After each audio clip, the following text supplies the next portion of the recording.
The Chicago Cubs were stomped by the New York Knicks on Broadway over the weekend, losing 2 out of 3 to the upstart New York Mets. While on the south side, the White Sox continue to roll. That ball perfect as they take 2 out of 3 from the Miami Marlins. In basketball, the Indiana Pacers are one win away from returning to the Eastern Conference Finals for the second consecutive year, while the Denver Nuggets and the Oklahoma City Thunder are fit to be tied. Rich Eisen returns to the four-letter network, while the greatest player of all time in basketball will be seen on your televisions and streaming services coming this fall. That and a whole lot more. So Monday Extravaganza on Second City Sports starts right now.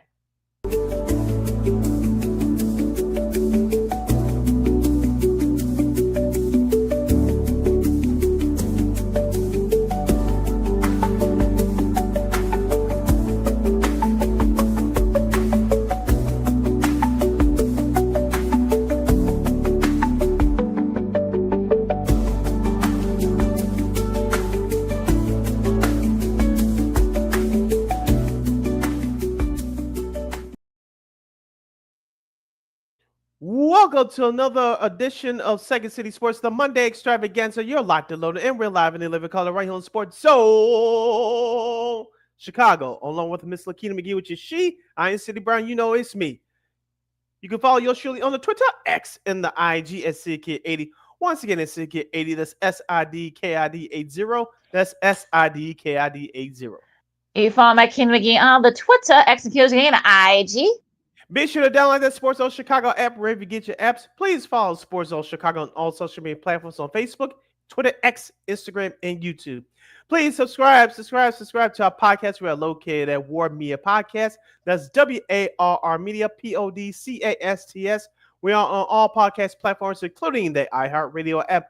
And while you're at it, please give War Media a follow at WARR Media on all social media platforms. And thank you very much in advance for your support. Like, share, subscribe, and tell your friends. We're unapologetically fun, and we have very definite opinions. If you have any definite opinion during our 2-hour extravaganza we call Sports Talk Radio Show, you can definitely hit us up at Sports Zone Chicago's Facebook page or Sports Zone Chicago on YouTube. Type in those questions and comments to the comment section. LaKeena will get the up of the screen for you. But if you decide to troll and or do something silly, dumb, or stupid, I forget LaKeena full powers to give you dumbos to build and boot. Toodles. But before we begin, shout out to the replay again that's checking us out on the replay at Sports Zone Chicago's Facebook and YouTube pages. But most importantly, shout out to the live game. That's LIVE Live Entertainment. They're checking us out right now live and in living color right here also on our Sports Zone Chicago and YouTube pages. Don't you ever forget our motto where we talk about sports, music, or entertainment.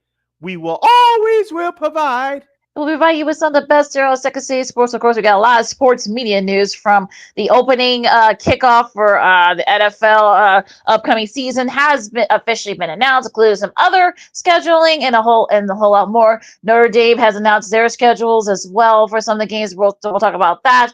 Also, one of the all-time greats is returning to is coming to the NBA on NBC coverage. We'll talk about all that stuff in Old School TV Monday. Some interesting results about the NBA and NHL playoffs, and so much more. Sid, but first we're gonna go into some baseball as the Cubs. It was a tough series to the Mets, including the rubber match on yesterday. 6-2, the final of that game. Francisco Lindor's two-run home run kind of opened the floodgates there as it was tied at 2, and of course the Mets scored 4 at the bottom of the 8th. Of course, they sealed that win there, wasting a pretty solid start from Matthew Boyd. And the Cubs they did win a kind of a slugfest on Saturday, but they missed an opportunity to take the series there. But now after this, they start their series against the Marlins tonight. And this could be a way for the Cubs to put in some distance between themselves. And now you got the Cardinals. They've won 8 in a row. Now they're breathing down their necks. And this is sort of one of those series where, like, you don't want to look back on this series and you could have won that series, but you didn't get swept. So I guess that's a good thing if in hindsight. But what do you think about that series for the Cubs? First of all, shout out to Cade Horton, who pitched brilliantly coming out of the bullpen last Saturday. I know his whole family was there. Kim Rosenthal from Fox Sports interviewed them, which I thought was great. But Cade Horton, I thought, was fearless. He pitched 4 innings, struck out 5. He hit Alvarez early in the game, but he settled in and he got the job done for the Cubs. Now, as we said before, LaKeena, the Cubs' Achilles heel has been their bullpen. We'll get to that in a second, but their strength has been their offense this year. You mentioned it on Saturday. Even with Ian Happ's injury, the belt just kept on turning with the likes of Dansby Swanson and Seiya Suzuki, who's now found his groove again over the last week or so. And Pete Crow Armstrong really put on the show, both on the field and with the bat. So Mhm. this Cubs team just keeps on rolling. How long with the injury to Ian Happ? The question is I have for you and for our viewers and listeners right now. How long with the Ian Happ injury will Pete Crow Armstrong stay at the top of the lineup? And when Ian Happ returns, will Pete Crow Armstrong be dropped back down to the seventh spot in the lineup, or will he stay at the top?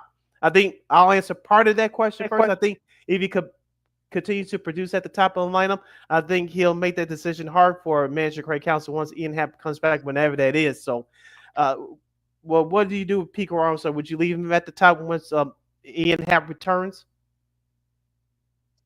Yeah, that's going to be that's really the question here, and I guess it's not a bad question for Craig Kimball. So that's sort of the thing. Once when he does come back next week, I think that'll be kind of the key, especially if PCA does well. Now, like I said, they're playing the Marlins, so they'll have to face Alcantara. He pitched yesterday against the White Sox. We'll get to them in a second here. Now, the schedule for the Cubs kind of sets up very well. Now, I know that murderer's row of a scheduling and such. I mean, like I said, if PCA does well, especially in these next, this next week, I think, like I said, it's not a bad problem to have your Craig Kimball. So this might end up being a good thing, especially if he does well. So we'll see what happens with that, in terms of, how he does. He's still been very productive. Now, looking at the schedule for the Cubs, I mean, like I said, I mean, they got the Marlins coming up starting tonight. Look, they don't have to face Alcantara, so they should be able to win at worst 2 out of 3, if not sweep. We'll see, but yeah, I mean, it gets a little. I don't want to say it's Mm-hmm. an easy schedule. I don't want to say it's an easy schedule, but they should be able to rack up some wins, especially like I said with the Cardinals. In your sights. I don't think anybody had that, but we'll get to that after the break. But it's sort of one of those days where like this is the Cubs, chance to kind of Mm-hmm. try to get try to save that bullpen, score some runs, and perhaps maybe put some distance between themselves and the Cardinals. Your pitching matchups for the Marlins and Cup Series looks like this tonight is Cal Contra for Miami versus Colin Ray. Tomorrow, Tuesday, we will have Valente Belozo versus Ben Brown. I think Brown pitched well in his last start. I think he should continue it there. And of course, on Wednesday, in the finale of that series, we'll have Ryan Weathers for the Marlins versus James Italian for the Cubs. LaKeena, as you mentioned, this should be no worse than 2 games out of 3 for Chicago. I want to focus on James Italian because he did not pitch well in that opener last Friday against the Mets, and everything imploded right in front of him. But with the injuries to Justice Steele, who's gone for the year, and Shota Imanaga, who will be gone for a little bit while longer, it's up to Talion to lead this starting staff. We talked about Matthew Boyd. He pitched well yesterday, but the bullpen imploded in front of him. That's not his fault. We're talking about Colin Ray. We haven't talked much about Colin Ray. He's been doing well in Mm-hmm. the absence of Shota Imanaga as well, so filling in that fifth spot. So the Cubs started pitching. They shouldn't have much of a problem in this series, but in the game of baseball, you cannot take things lightly. I'm looking for that Cubs offense to get back on track. They scored a total of 4 runs in the 2 losses against the Mets. They exploded for 6 on Saturday when their lone victory in that series. I expect this team, I'm talking about this Cubs team, to explode offensively in this series, especially now with the weather turning and when the Mm-hmm. wind's blowing out on a good day at Wrigley, balls should be flying out of that ballpark. So I expect the Cubs offense to be stellar coming into this series against Miami. You listen to Second City Sports on Sports Social Chicago. LaKeena McGee sitting around with you as we talk some baseball here. It's going to be in the 80s it's in the upper 70s now. It's going to be the 80s, on Wednesday especially. So they should be Mm-hmm. able to, score some runs and rack them up. So we'll see what happens in that series. Now, real quick, we'll talk some White Sox.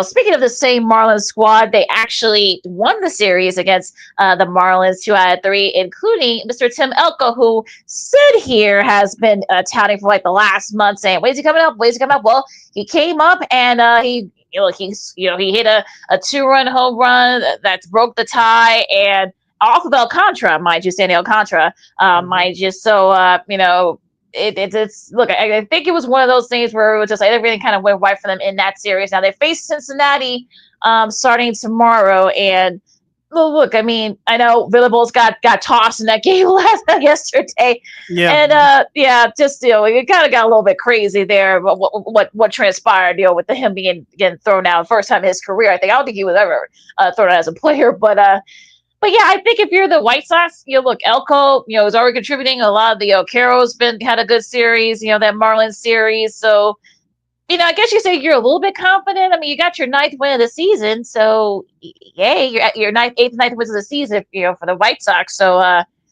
dare I say, they're in the fun bad portion of this thing. Well, their record indicates that they're bad, obviously at 12-29, but there's some, as we said, coming into the season, there'll be some individuals that'll be worth watching, and that's Chase Mydrop at the top of the lineup. He had a nice stand-up double yesterday. You're talking about Sean Berg, the starting pitcher yesterday.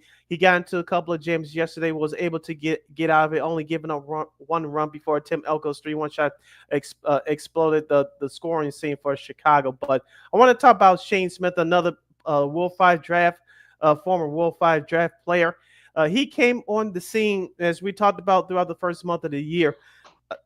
He has great stuff, but he cannot get any run support. Unfortunately, the lack of run support did him in last Saturday. Of course, I was there for the last 2 games of that series. He had 7 strikeouts through 6 innings of shutout ball, but that damn bullpen for the Sox gave it up again on Saturday. It should have been a sweep, but you take 2 out of 3 in his baby steps for the Sox team at this point. Congrats to Tim Elko on his first career hit, on his first home run on his first career hit. And Edgar Carroll, as you mentioned, LaKeena, I'm not going to say he's going to be an all-star catcher for years to come, but you start to see signs for some of the guys that have been brought up here already. We talked about Chase Mydrop. Josh Rojas at third base. I know he had a bad play yesterday, but although I thought he did all right in this series. You talk about Shane Smith and Sean Burke. Jonathan Cannon thought was okay in that opener last Friday against the Miami Marlins, which the Sox won that game. You're starting to see some signs, but there's still going to be some growing pains. And before we hit this bottom of the hour break, I want to give the White Sox organization a shout out. I know we pile on them a lot, and rightfully so, but they got it right yesterday, especially for Mother's Day. Miss Nancy Faust was back at the horn playing that organ. I put out a little 30-second video yesterday. I was able to get to the game early, like I always do. And she played all types of music yesterday, and this is the first time she's been working games since the institute of the pitch clock that was instituted a couple of years ago. She kept it with it on time. She sounded great. There was no lip syncing or anything like that. She was jamming on that organ, and the crowd loved it. You speaking of Sandy Alcantara, and when he got pulled from the game, the famous song she played back then that she played yesterday, nah, hey, goodbye. Doc, the crowd, yes. The crowd standing up and applauded. So, good day all around for the White Sox. And Nancy Faust is going to perform at the remaining Sunday home games for the rest of the year, especially during this season when they celebrated 125 years on the South Side. So 2 thumbs up to Nancy Faust yesterday. She did a hell of a job. Yeah, and nice sentiment from the White Sox organization to let her do that. So it was great seeing her yesterday. She still looks fantastic. So she's been enjoying retirement, but I know she loves doing that. So she's gonna get really into with that. Now, take a really quick break here as we now have 2 teams that have now won 8 in a row, and also 2, we got a new leader tie with Judge for the home run lead. We'll talk about that and so much more. LaKeena McGee, Sidney Brown, Second C Sports, Sports on Chicago. More baseball talk coming up right after this. This year, my mom got me the perfect bag for back to school. These colorful binders help me stay organized. These headphones are just what I need for studying.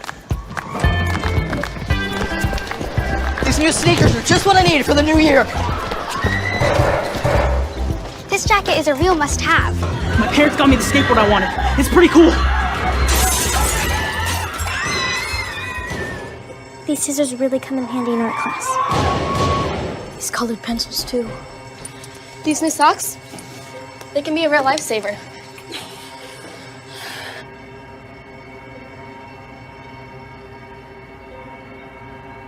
And I finally got my own phone to stay in touch with my mom.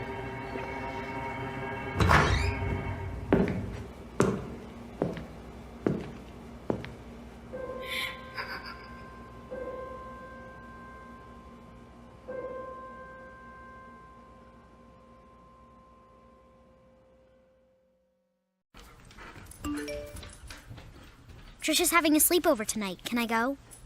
I wonder about Lucy's friends. What should I say?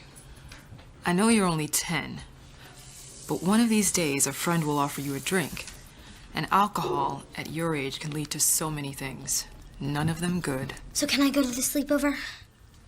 Lucy, I want you to promise me I something. finished my homework. Bigger promise. If there's any drinking, I want you to say, "No thanks, not my thing." Mom. I promise you. Your real friends won't care. Deal? Sure. Really? I promise, Mom. They really do hear you. Did you pack your toothbrush? For tips on how to start the talk, visit underagedrinking.samhsa.gov, a public service message from the Substance Abuse and Mental Health Services Administration.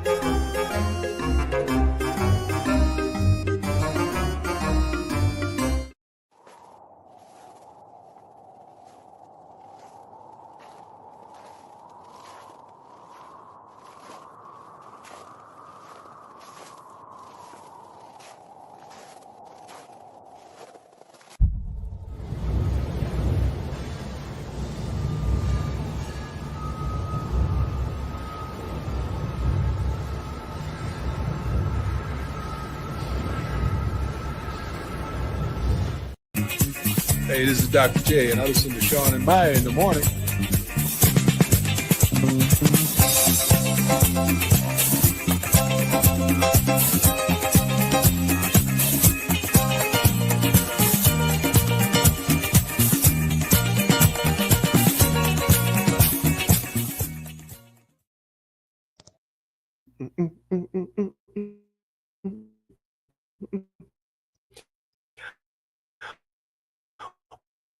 Welcome back to the Monday extravaganza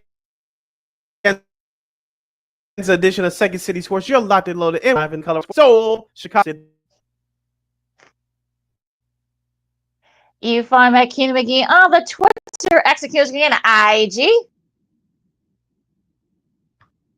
As we dive into the world of Major League Baseball, the best and worst from over the weekend, you have any questions or comments for us? Oh, and also you have your leftover thoughts for the Cubs and White Sox as well. You can definitely hit us up at Sports Zone Chicago's Facebook page or at Sports Zone Chicago YouTube. Type in those questions and comments in the comment section. LaKeena will get the up on the screen for you. Want to pay off a couple of teasers as we get back into the MLB. The rest of the league here from the weekend. Kyle Schwarber is now tied with Aaron Judge for the most home runs. He hit a couple of Schwarber bombs as the Phillies took the series against the Guardians. And Zach Wheeler had his best showing so far, like 7 strikeouts, and only gave up, I think, like 2 or 3 hits. And I think this was definitely a series that the Phillies needed to kind of like keep pace with the Mets. Only a game and a half back now. And this was actually a really, not saying that they needed a series, but yeah, I think this is definitely the deal, especially for Wheeler, especially with that start yesterday. Yeah, we talked about the Philadelphia Phillies getting together. They took care of the Tampa Bay Rays on their early in their road trip, and they took care of the Cleveland Guardians, taking that series last night. We all know about their offense. I'm talking about for Philadelphia with Schwarber, Bryce Harper, JT Realmuto, and others. But it's their starting pitching is going to carry them through. And I know Aaron Nola has a lousy start record-wise to the season, but I think he's going to turn around. You mentioned about veteran Zach Wheeler, who's always been Mr. Reliable for that starting staff. But it's going to be their bullpen. It's going to be the Achilles heel if they don't turn it around. I know they haven't been an issue lately, thank goodness for them. But if the Phillies will challenge the Mets and or the Braves whenever Ronald Acuna Jr. comes back. The Phillies got to get their bullpen together. Once they do, like they did last year, until that playoff loss and with the Mets last year, as long as Philadelphia gets their bullpen together, I think they're going to be a complete team like they were last year. Right now, they're not there yet, but you're starting to see some signs of them turning around. They're beating the opponents they have to be. Cleveland's a good squad, don't get me wrong, but you take care of teams like Tampa Bay and the lesser teams behind you, you should be okay for a stretch run, even though we still a long way to go. Speaking of Atlanta, they lose 2 out of 3 to the Pirates, and you thought that maybe Atlanta was starting to kind of get it going a little bit. Unfortunately, they didn't have a good series here against the Pirates, and you can probably say the Acuna injury. Hopefully, he'll be back before the year is out. But I think Atlanta might put themselves into too big of a hole to kind of get out of. They're 19-21 as of this broadcast, and it's just like they're doing everything they can to try to hang on, but it's just that they haven't been able to do the little things. And Chris Sale did not look good yesterday. I know he's still a very good pitcher, but he just has not been himself so far this year for whatever reason. And on the flip side for Pittsburgh, I know they fired their manager before that series started last Friday. So you can put the assumption on because they got a new manager, they're starting to play well. But do I think Pittsburgh has a chance? Probably not. You still have Paul Skeens, one of the best young pitchers in baseball, but I know you have Brian Reynolds, but outside of those two young players, and I know Andrew McCutcheon is on his last legs, but outside of those three guys I just mentioned, do you have hope for them this year? I don't. No, I don't either. So, Pittsburgh, there's a lot of things going on over there in Pittsburgh, but we'll figure that out as we go here. Now, as I talked about St. Louis earlier as one of the hottest teams in baseball, they have now won 8 in a row. They swept the Nationals, and the other three losses were were against Pittsburgh. Speaking of, and look, this is supposed to be a rebuilding year for the Cardinals, if you will, and I know that they're.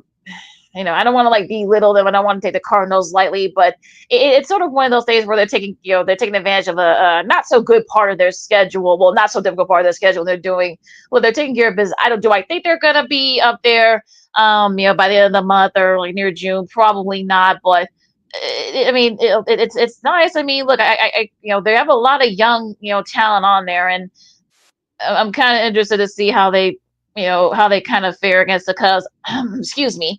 And I know New Bard, hit another home run, another leadoff home run yesterday in that series. I know, Contreras has been really good. Arnaud's been really good during that streak. So you kind of have to think that maybe some of it is probably because of their competition, maybe not them. But again, we'll see. They play the Phillies starting tonight, I should say. So let's see let's be a litmus test for them. We'll see.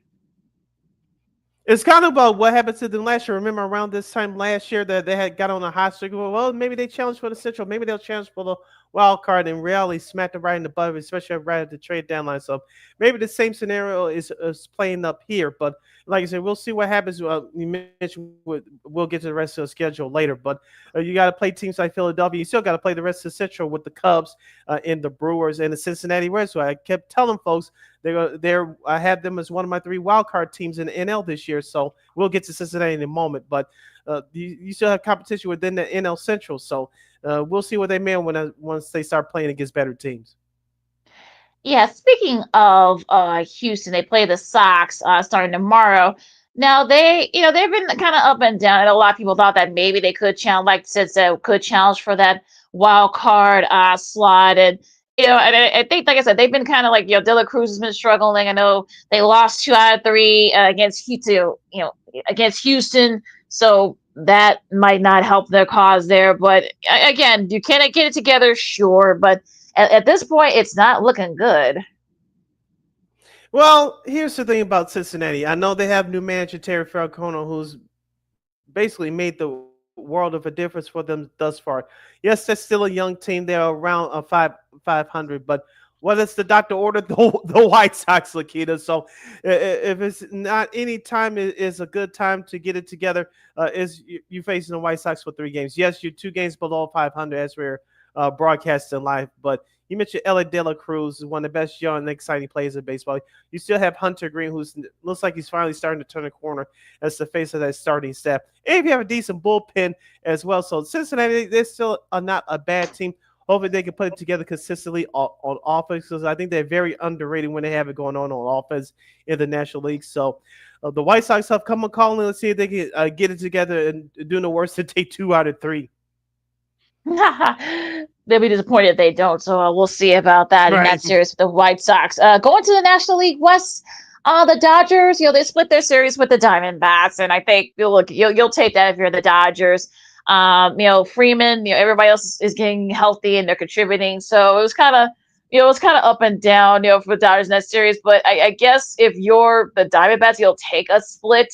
I think the Dodgers, I think they're the same way too. So I guess, I guess you can kind of just keeping everybody healthy. Shohei did his thing, that 14-11 slugfest on Friday and on Friday night. So if you took the over on that one, you had a nice start to your weekend. But yeah, so it was, but yeah, I think if you're the Dodgers, it's just trying to get everybody healthy. I think that's really the key here. Yeah, and on the flip side for Arizona, they needed this series more than the Dodgers did. And Zach Eflin, I should say, not Geflin, good grief. And Zach Eflin, I don't know what's wrong with him this year. He's been up and down for Arizona this year. I really like that starting staff, but something's really happening with him. I don't know what it is. I know the Cubs got to him earlier in the year when they faced each other, so he's kind of been up and down. But I got faith that he's going to turn it around. You talk about Josh Naylor on offense and Corbin Carroll, and their offense is just right along with the Dodgers and the Padres in the National League when they can get it going. So it's all about consistency with the Diamondbacks. Like you mentioned, the Dodgers. Mookie Betts is starting to turn around with the bat. He had another home run yesterday. So it's about the Dodgers. For them, it's just about staying healthy. And about the Diamondbacks, it's about getting that starting staff together, because they have the offense, but they got to get it together with that starting staff. It's really been the pitching for them it's kind of slow to the Cubs in a lot of ways with that, because the pitching, same thing, what's been the case here, because they haven't been healthy. So we'll see, what happens with them as guys starts getting healthy, and I think that's really the main concern for the Dodgers right now. Yep. Sticking in the NL West, the Padres got 2 out of 3 from the Colorado Rockies. Interesting enough, after the Rockies' 9-3 victory over the Padres yesterday, Bud Black got the boot.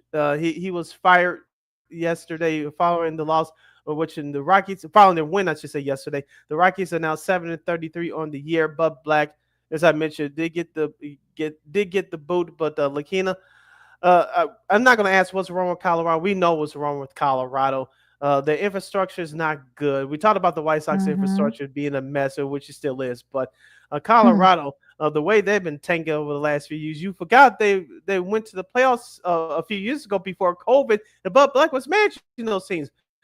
They had talent, but you have no talent to replace the guys that you traded away a few years ago. And look what's happening now. You gave Chris Bryant that contract for $182 million. I know he's dealing with back issues currently, but outside of that, you really have nobody else. Yeah, and they got like now, which is really sad if you're a Rockies fan.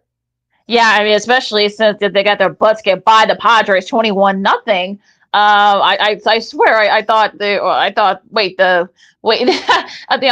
swear I thought like did the old Chargers shut out Denver back in the day. I'm like, okay, yeah, that sounds the Broncos about right. got their lid back yesterday by beating them by 2 field goals. So you think of it that way too, but yeah. I think Tatis Jr. had a great series. I think he had 8 RBIs in that, 6 or 7 RBIs in that series, and the pitch has been very good as well. Jackson Miro did his thing as well for the Padres. So I mean, the Padres, they needed that series more than the Rockies did to keep pace with the Dodgers. But yeah, it's kind of ironic that Bud Black was the finalist for Manager of the Year during the time they went to the playoffs. So yeah. What have you done before me lately, as I say? Yeah, and sticking with the NL West, the San Francisco Giants, they lose their series to the Minnesota Twins. The Twins got the best of them yesterday with a walk-off win in extra innings, 7-6. And, of course, the Twins did beat them again last Saturday night by the score of 2-1. Are the Giants coming back down to earth, or are they going through just a tough stretch right now? I think you get swept by the Twins. We'll get to the Twins in a second because I think their 8 game winning streak is more impressive to me anyway than the Cardinals. But yeah, I think there's sort of a sign that they are kind of falling back to earth a little bit. I feel like. So it'll be interesting to see if they can kind of get out of this slump, because if not, I think they are kind of falling back to earth. But we'll see. But yeah, going into deals. Speaking of the Twins, let's get to that. I mean, they've won 8 in a row. Like I said, I think their 8 game streak is a little more impressive than the Cardinals. Like I said, the Cardinals they've beaten the likes of the Pirates and the Nationals. No shade, but you'd be disappointed if you don't at least win 2 out of 3 in those series. At least with the Twins. Look, they beat a decent Giants squad. Like I said, I don't know. We talked about them before. I mean, I don't know if they're they're going to be up there with them. They play Baltimore starting tomorrow. And look, the Giants? I mean, the Twins are still that they beat Baltimore during that streak too. So. I don't know if the Twins, can they stay up there get up there with the Giant? I'm sorry, with the Royals and the Royals and the Guardians and the Royals. But it'll be interesting. Like I said, they've got contributions from that Twins got still pretty decent. So they're still 5 back, which is a lot, but they're still within striking distance, in that Central. Yeah, as we get into the AL Central. Speaking of the Tigers, they lose 2 out of 3 to the Texas Rangers at home. You mentioned about Cleveland losing their series to Philadelphia. Kansas City, they lost their series to the Boston Red Sox, losing 2 out of 3. And of course, the White Sox are bringing up the rear. They beat Miami 2 out of 3. But if you're the Twins, I think it's a hot streak right now. I want to see them do this against Cleveland. I want to see them do this against Detroit and some of the other teams they have coming up on their schedule. So Minnesota, I still believe they're a shade above the White Sox, but I don't see them going anywhere. They're playing well right now, but I want to see this for the rest of the month and going into June before I have any reservation about the Twins. I'm in a wait and see mode with them. Well, let's go. Well, let's talk about the the AL East, I should say. Toronto swept the Mariners, and look, they've gained contributions from just about everybody. Their pitching's actually been pretty solid to the Blue Jays pitching, so. Look, they're right there in the thick of it, with the Yankees and the Red Sox. So, I think they're looking pretty good so far. I know Boston. Excuse me, we talked about Boston. Winning that series against the KC, and I think they're still right there in the thick of it with the Yankees. The Yankees, I mean, they kind of have had an up and down weekend as well. But yeah, I think that AL East is looking really good. Yeah, if you mentioned about Boston, so I want to ask you about Boston for a minute. I know there was a story that since Casas, their first baseman is gone for the year for the injury. I know manager Alex Cora asked Rafael Devers to play first base. He said, "Hell no." You asked me to DH because you brought over Alex Bregman. Okay, that's one thing. But now you asking me to play first base, which is a position that I've never played before. Are you kidding me? I know if you're a lower level player and when a manager or coach asks you to do something different, you say yes and you do it and you go on from there. But I can see both sides of this issue. But if I'm Rafael Devers, okay, I know my glove hasn't been the best at third base. Okay, so be it. But I'm thriving in this DH role. Now you want me to embarrass myself and play first base? Are you kidding me? Yeah, it seems like it just shows that they're short-handed right now. Talk about the Red Sox, and look, he's more of a DH. This is DH is more his speed. I'm talking about Devers. So now you want him to play in the infield. You want him to you want to have a costly error that could lose you a game or lose you a series. I don't know if you want that if you're Alex Cora. So. They may have to go down to Myers and probably get somebody from there, and they'll see what they can do. But yeah, it's getting a little bit interesting down there with Devers. Basically, Devers told Cora to go pound sand. That's basically what he told him. So to be continued with that situation, so that should be interesting here. Yeah, you mentioned Toronto sweeping away your Mariners. As we said, that offense needs to get back on track. They did over the weekend. You mentioned their starting pitcher was very good. The Yankees took 2 out of 3 at Sacramento, as we call them, the Oakland A's of Sacramento show. You mentioned Aaron Judge swinging the bat hot again. Trent Grisham, their leadoff guy, he's starting to get back on track. Cody Bellinger as well. They scored double-digit runs in back-to-back days. Not back-to-back days. 2 out of the three games. Yeah.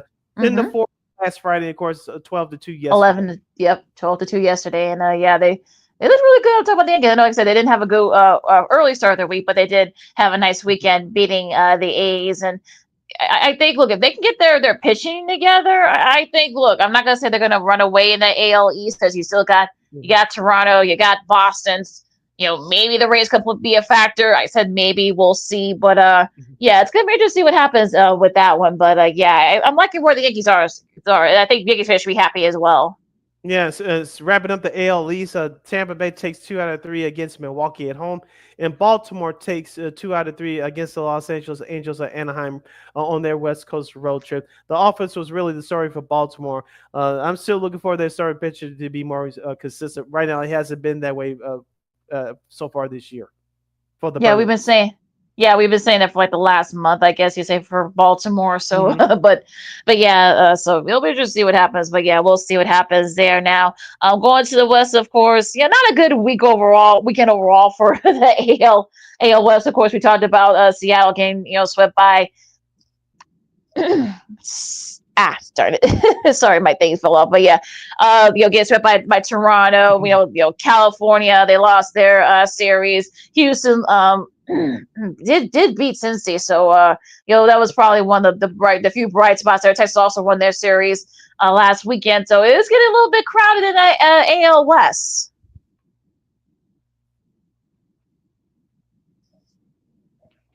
As of right now, even though we're a month and a half into the season, it seems like to me in that division alone, I'm talking about the AL division, I think that's kind of the temperature. It looks like it's going to be set for that division as we go along the season here. Houston, they had the names with the bats. Their starting pitcher has been so far this year. Oakland, I'm still calling Oakland on this show. They had the young talent. They're flirting around 500. Will they remain there at the end of the year? I doubt it. Texas, they have the best roster, in my opinion, throughout that whole division, and they've been struggling offensively. I know they took 2 out of 3 in Detroit, including that double-digit run win yesterday. But let's see if they can get back on track offensively. And your Seattle Mariners, LaKeena, the best is starting to go cold. Yeah, the last few years. Yeah, it's really been and I kind of. It was gonna be hard because we know how good that lineup is for the Blue Jays. I know they would have a hard time there, but yeah, Raleigh didn't have a good series. Yeah, Rodriguez didn't have a good series there as well. So yeah, in a long season, everything kind of ebbs and flows. So I'm not too worried about Seattle, but hopefully they can get together this week. All right, let's take a look at the schedule for Major League Baseball for this upcoming week, starting out with tonight's games. The Milwaukee Brewers will have an interleague series as they continue their road trip. They'll go to Cleveland to face the Guardians. The Boston Red Sox will go to Motown to face the Detroit Tigers. St. Louis will continue their road trip against Philadelphia.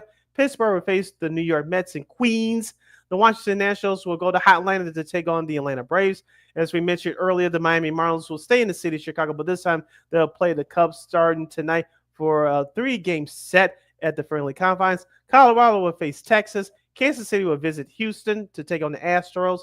The Angels of Anaheim will face San Diego in the interleague matchup there.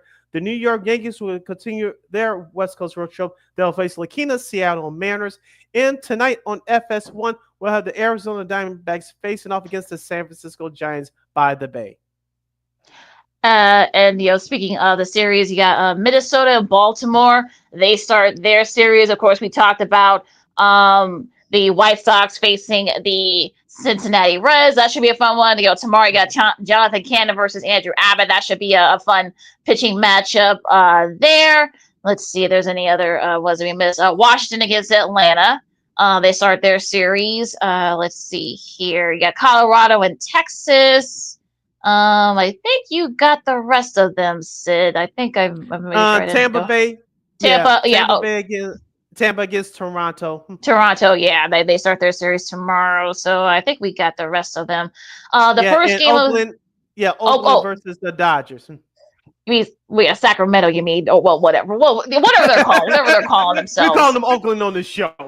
Yeah, Sacramento on the show. All right. Well, the FS1 game tonight will be the D-Bats and the Giants. That'll be at 8:45. That'll be on FS1 here. The rest of your television lineup is as follows. On tomorrow you got Boston and Detroit. That game will be on TBS. And let's see anything else national television wise for Wednesday. Nope, that's about it there. And that's your schedule for this weekend in MLB. You're listening to Second City Sports on Chicago City. LaKeena kicking it here with you. Hour number 1 comes to the close. Hour number 2's doors will open up following these messages. We'll get into the NBA playoffs as one team is one win away from returning to the conference finals for the second consecutive year. The NBA on NBC perhaps adding a new member. We'll have the NFL schedule leaks to discuss, and we'll discuss Rich Eisen moving back to the 4-letter network and time permitting, Old School TV Monday. That and a whole lot more as you stick and say on the Monday extravaganza edition of Second City Sports right here on Sports Soul Chicago. No, I don't know though. I'm scared. I mean, you're so...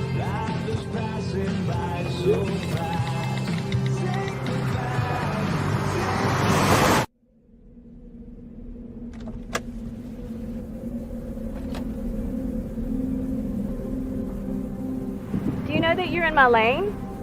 No, not at all. Are you not paying attention? Are you texting? I was just checking in with my mom. I was telling her that I thought we'd be home by 6. It's okay. There's enough time. Just pay attention. I'm not even halfway through my text. There's no way. I'm not even going to look up. My babies are in the car. You have to pay attention. It's just supposed to be a quick text. I'm so sorry.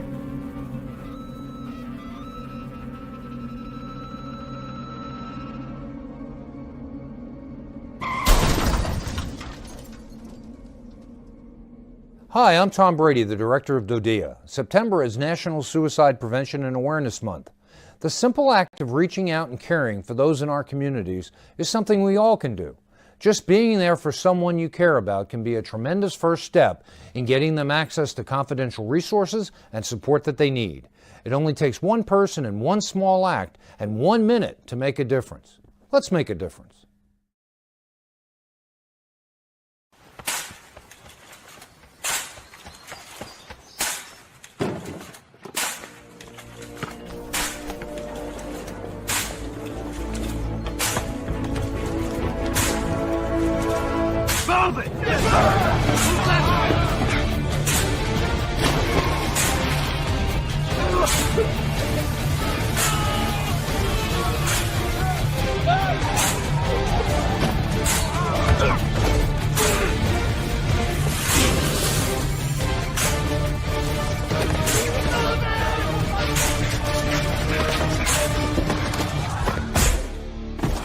Many will hear the calling.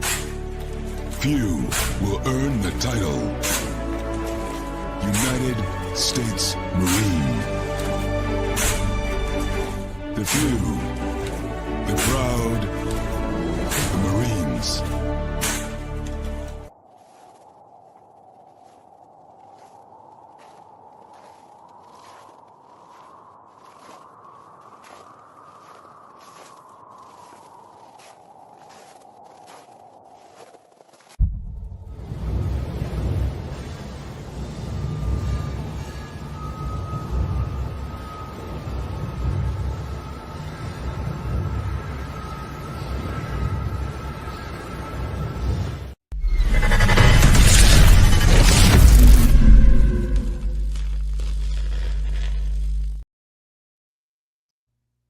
Welcome back to hour number 2 of Second City Sports, the Monday extravaganza this year, locked and loaded, and we're live in living color right here on Sports Soul Chicago, along with Miss LaKeena McGee, which is she. I ain't Sidney Brown, you know that it's me.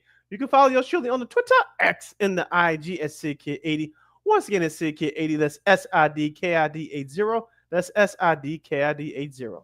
You follow LaKeena McGee on the Twitter, X, again, IG.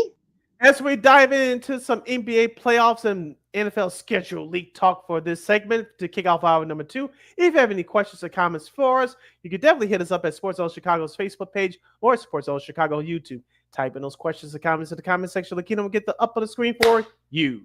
We'll start with yesterday's matchups here, including the probably the score that I don't think anybody saw coming from last night. Shout out to Bryce Diaz, who had the call of this game, game 4 between Cleveland and Indiana on TNT. 129-109. Pacers just thumped the Cavs, putting them on the brink, on top of the Cavs, of elimination.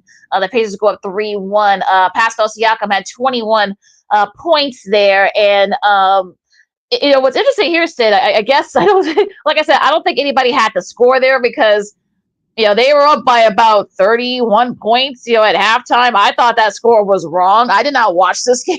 So I thought, maybe the Cavs will put on the show. Donovan Mitchell was going to, despite them being shorthanded, I thought, that he'll have a nice showing. He'll score like 35 or 40 or something like that. And, maybe, we're going back to Cleveland, tied at 2. That ended up not happening. So, just not a good showing there. Not a good effort, as you say. You had, even though Halliburton only had 11 points, you had guys like Miles Turner stepping up for the Pacers. Aaron Nesmith, stepping up as well. We talked about Siakam. He had a couple of threes to kind of jumpstart that route. Yeah, him as well. So I don't want to say it's over for the Cavs, but it's looking that way. Yeah, injury bug has really gotten to the Cavs. We talked about Darius Garland missing the first 3 games of the series. I know he returned last night, but Donovan Mitchell has been carrying this team, especially in this series. He got nicked up too last night. He didn't have his best game, obviously. So the way that the Cavs have been playing this year, we talked about with new head coach Kenny Atkinson, having Donovan Mitchell playing off the ball. He's had his best season, talking about Mitchell, in a while. But ever since Darius Garland's injury, Donovan Mitchell has taken it upon his shoulders to carry this Cavaliers team, and right now he's running out of gas. Now, back to Friday's performance for Cleveland, they got out to a nice start. They set the tone. The Indiana just really couldn't get going. They weren't making shots, and they kept turning the ball over. Cleveland took advantage of that, and they won Game 3. Game 4 last night, it was Indiana's turn to make the statement, and they did just that. I have a couple of statistics to pass along. I know some of these numbers are misleading, but I want to pay attention to these statistics. Points in the paint: Indiana 58, Cleveland 32. Turnovers, and I thought this was the story of the game last night, and it went the opposite way for Cleveland. Total turnovers: Indiana 11, Cleveland 22. That's it. Yuck. And guys need to step up. Besides, I know Mitchell got banged up. I know Garland had 21 points. He kept them up. He kind of put a little bit of a run to make it respectable. Down to 20. But Jared Allen, your guy, like where's he at? Only 2 points. I mean, yeah. It's just like, where's he at? And Max Truss only had 11. He could be doing more. Dean Wade, not Dwayne Wade, no relation to D Wade, but Dean Wade from K-State. I remember from K-State. Yes, exactly. He only had 3 points, and I know DeAndre Hunter. I know he got pushed by Mathurin, and you can that was just stupid by Mathurin's part. But you kind of wonder, as a friend of mine said, that you kind of know when you have a team on the ropes when they can do that type of stupid stuff. So we'll see if he has a finer suspension or a suspension coming his way, but Mathurin's way. But you get to go back to Cleveland. You hope they can show a little bit of urgency. They can win. But I don't know. I mean, I think Indiana's kind of sent a message that, look, there's a reason why they got to the conference finals last year. Yeah, and their 50 wins throughout this regular season, it was no fluke either. Give Pacers head coach Rick Carlisle credit. He knows how to use his guys. Wisely. On the flip side for Cleveland, as you mentioned, the way they came out in Game 3, it was tremendous. That same energy did not show up last night, even with the return of Darius Garland. So tomorrow night for their Game 5, their season, talking about Cleveland's, is on the line. Will they have a strong start like they did in Game 3? They'll need it in this, because now they'll be staying at home following tomorrow night's game if they don't give a 48-minute effort.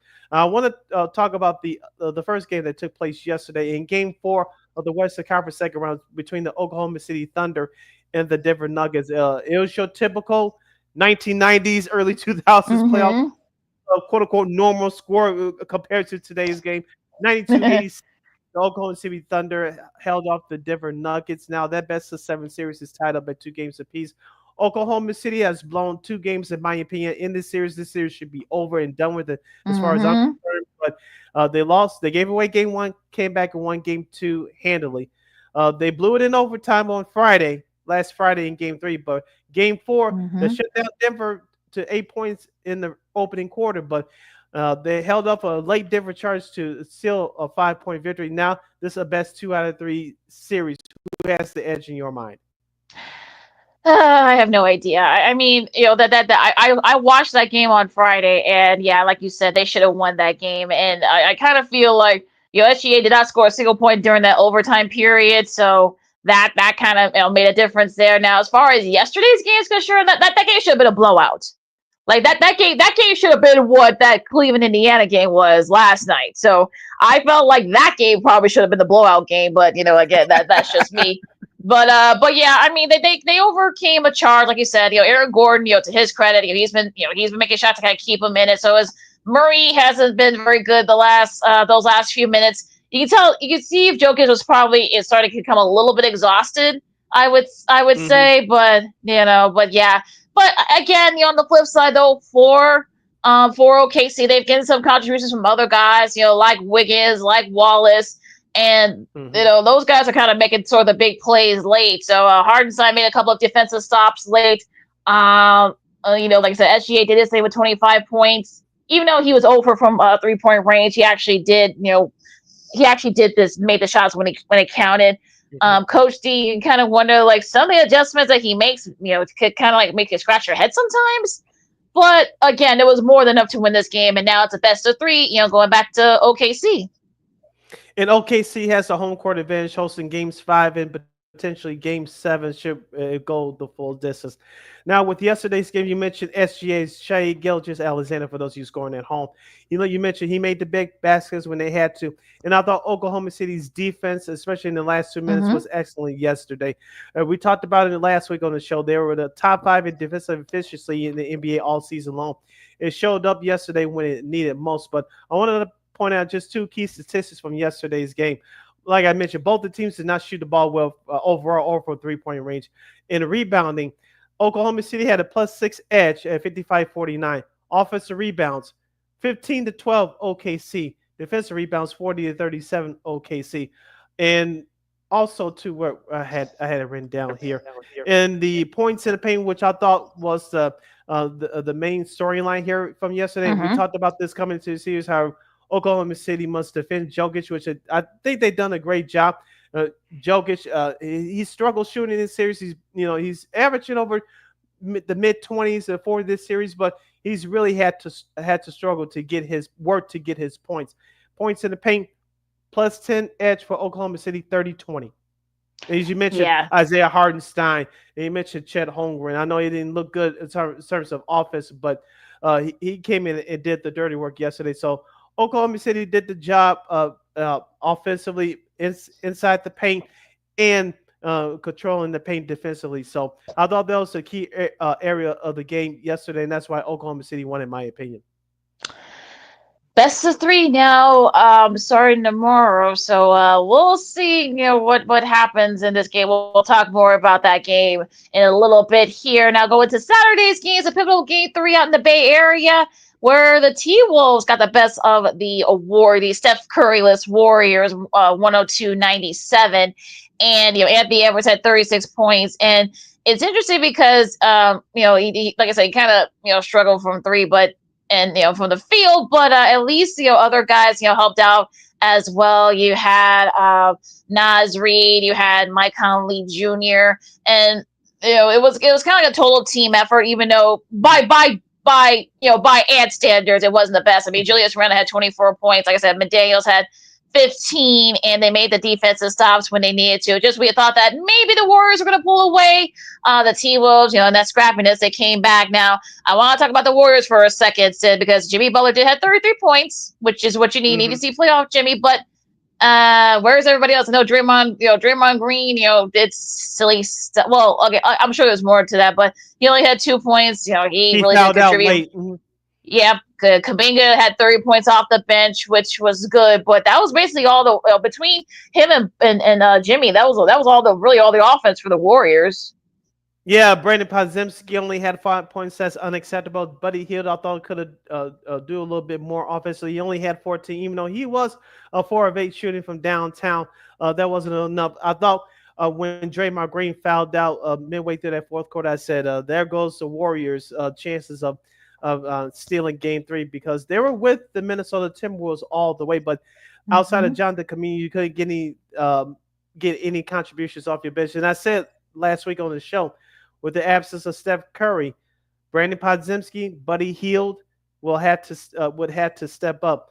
Buddy Hield kind of did. Kaminga stepped up big time, but Brandon Podziemski was absent. On the flip side, you mentioned for the Minnesota Timberwolves, they've been getting done throughout these playoffs. You mentioned it's a team effort. I know Anthony Edwards had another posterized dunk, which was tremendous, but Rudy Gobert, I know we haven't seen that moment with him and Draymond Green yet. No, maybe not yet. Coming.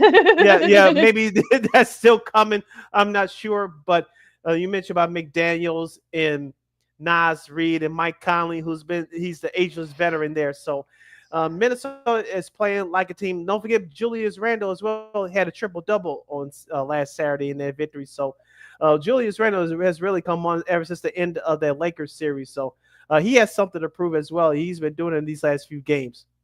Yeah, he's really good. So they kind of like pick him to the side for wherever Ant struggles a little bit. Now, going to MSG for the other game, the early game, it was basically deja vu, but they actually hung on this time. The Celtics beat the Knicks 115-93. Really? They actually held on?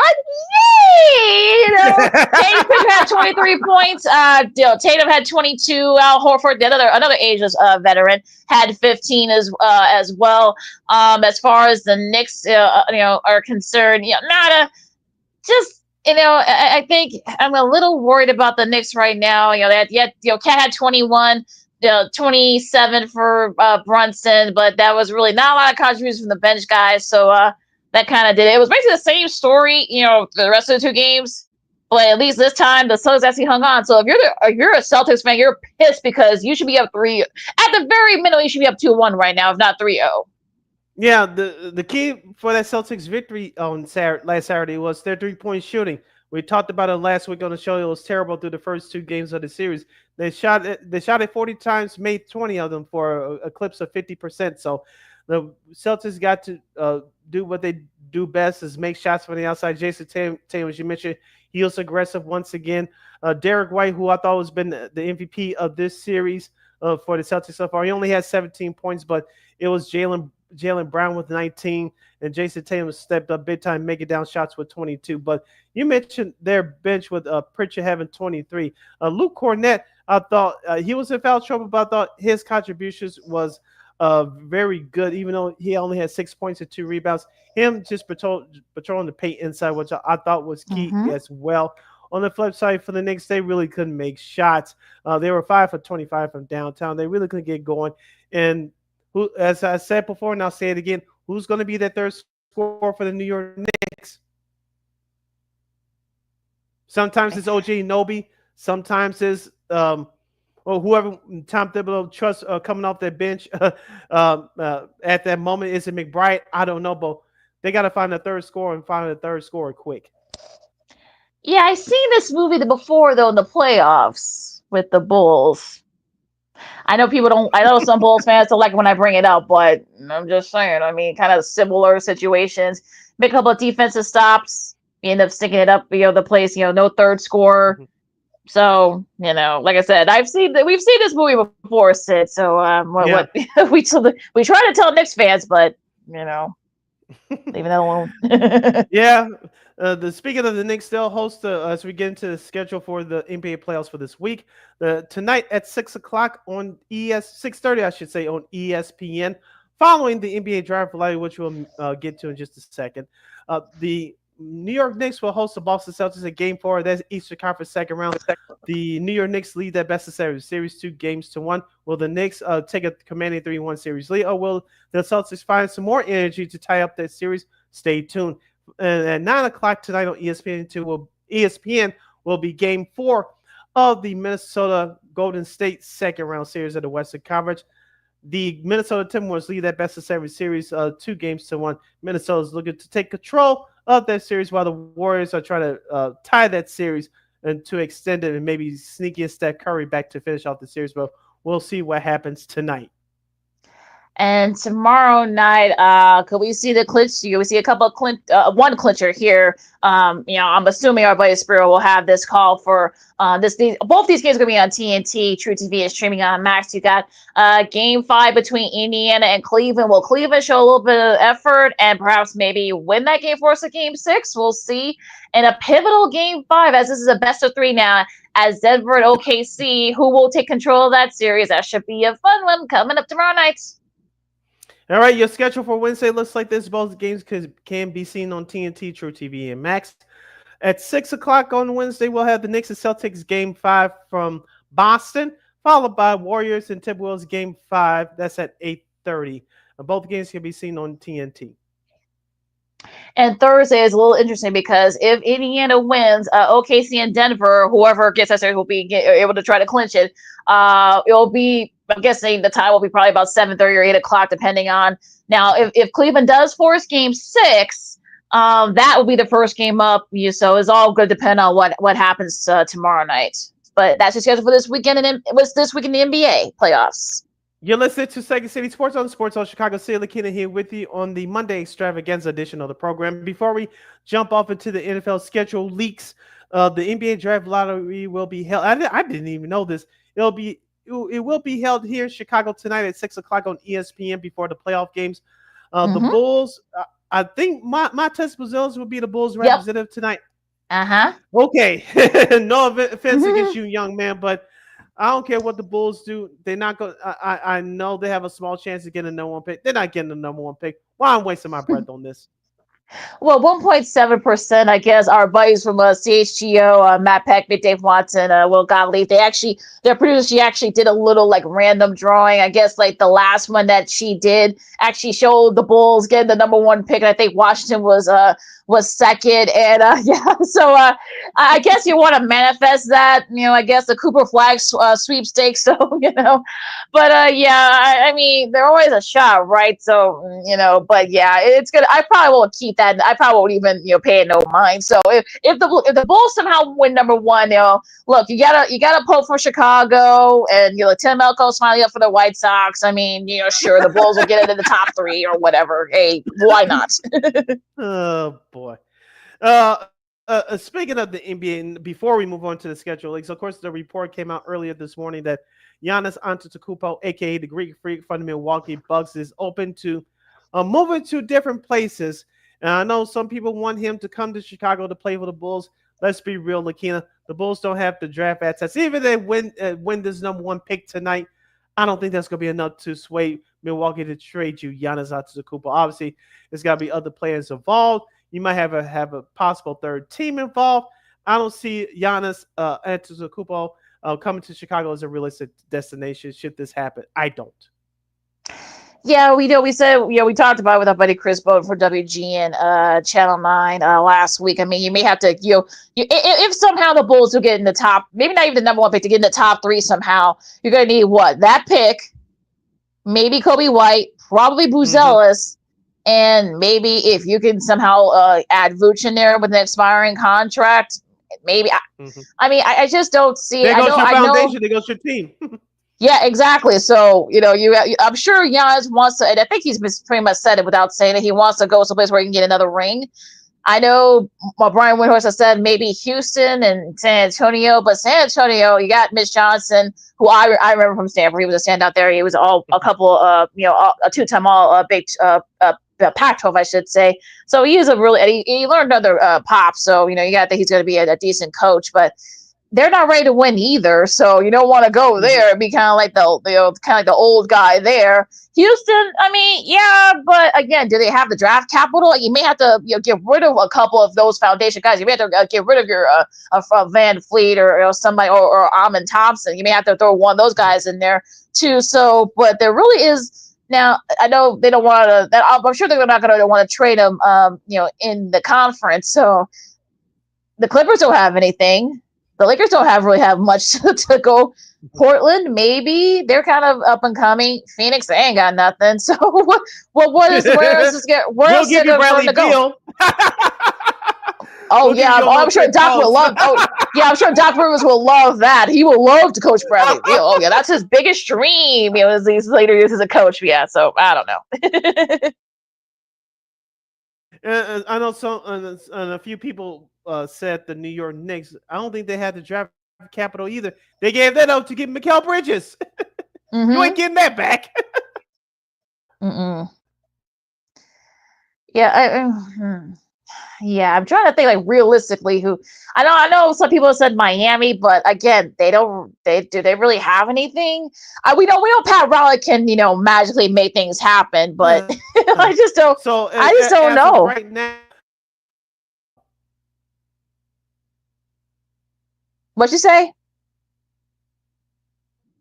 Oh, as I was saying, outside of realistically Houston, maybe Portland. Realistically, outside those two places, where can Giannis realistically go?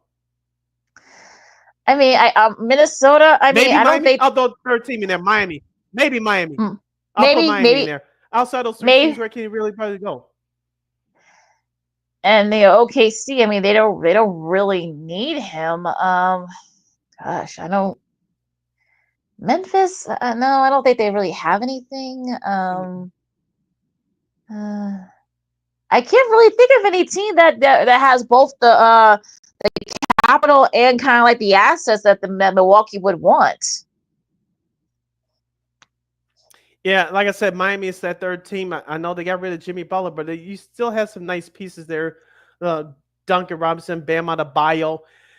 I'm sure Pat Riley has a hidden draft pick is stuck under his desk somewhere, pulling out a Danny Ainge. They could give Milwaukee, but it's going to be a long process over the summer, LaKeena. And realistically, I'm not saying it can't happen. It won't happen. We've seen stranger things, but until realistically I see something come concrete, I don't think Giannis is going anywhere. At least not right now. This may push it to next year. Come trade deadline time in February. So this story is just getting started. This is obviously far from over. Oh boy, to be continued, as we say sometimes here as LaKeena Sports. On Sports Social Guy, LaKeena McGee, Steve Brown with you as we wrap things up here for this segment as going into our potpourri segment. But first, the NFL schedule release leaks. It's that time of year, kids, and we know some of the games that'll be on NBC win first. I guess the way the schedule is working, NBC, I think Prime, and then tomorrow it'll be ABC. They'll be releasing their Monday Night Football coverage during GMA. Then it'll be, I believe, Fox, and I think also CBS. Well, no, Fox is doing theirs. I think they're doing theirs later today, and I think CBS does theirs. I think on Thursday. I'm sure Nate Burles is going to have a lot to do with that on CBS mornings. But for NBC, we now know who's going to be, kicking off the season on September 8th. That on Thursday, that is the reigning champ. We already knew it was going to be the reigning champ Philadelphia Eagles, but it'll be the NFC East rival, the Cowboys. There were rumors that maybe it'll be the Super Bowl rematch between Eagles and the Chiefs. Some people we know that cover the Bears, they wanted that Bears matchup against the Eagles on Thursday, but alas, it is the NFC East rival, Dallas. And look, Cowboys, they always move the needle. So, love them or hate them. They'll get a big rating for this game. Yeah, and Stephen A. Smith is going to lose his mind, but that's a whole nother issue for a whole nother time. But yeah, it's historically a division rival between the Cowboys and Eagles. There's been a lot of history between those two teams throughout the years, and I think this opening Thursday night contest will not live. Hopefully, will not live short of that. There's been some memorable moments throughout the years in recent history as well. You have Dak Prescott returning. Don't forget about CeeDee Lamb, Micah Parsons for now, and you have new wide receiver George Pickens. Of course, it's going to be the debut of new head coach Brian Schottenheimer, and of course on the flip side you have the reigning champs as you mentioned for Philadelphia. So, and with Jalen Hurts and Saquon Barkley, can he duplicate what he did last year? I'm talking about Barkley in terms of the rushing yards. So It's going to be a tremendous game.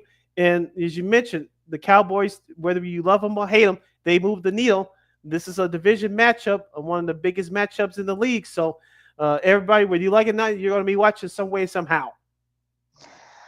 Also, another note here: December 27th will be a exclusive stream game on Peacock. They've been doing this for the last couple of years now. They have not said who the team is yet, but this is going to be a couple of days after Christmas. So, and Netflix are going to do their schedule, I believe, like on Wednesday as well. Their Christmas games, and since it's already been on record saying that that the Bears might be a part of that. Thursday this year, I believe.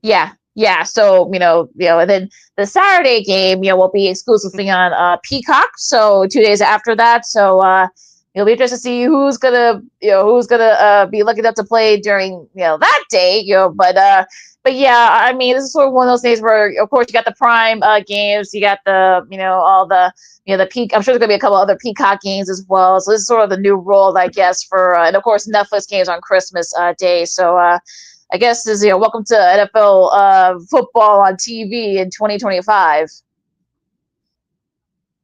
And it's interesting to see how the NFL is trying to keep ahead of social media as far as announcing these games before the full release date for each individual teams on Wednesday. You can't really beat social media because, as we said, LaKeena, every year we start to see leaks a couple of days, 2 or 3 days leading up to the full schedule release for all 32 teams. I was talking with a couple of fans yesterday, and I asked a couple of them how many primetime games you think the Bears will get this year. I think some of them said 3. One person told me 4, and I still said 5. They're going to get a Monday night game. They're going to get a couple of Sunday night games, which is 3. They'll get a Thursday night game, which is 4.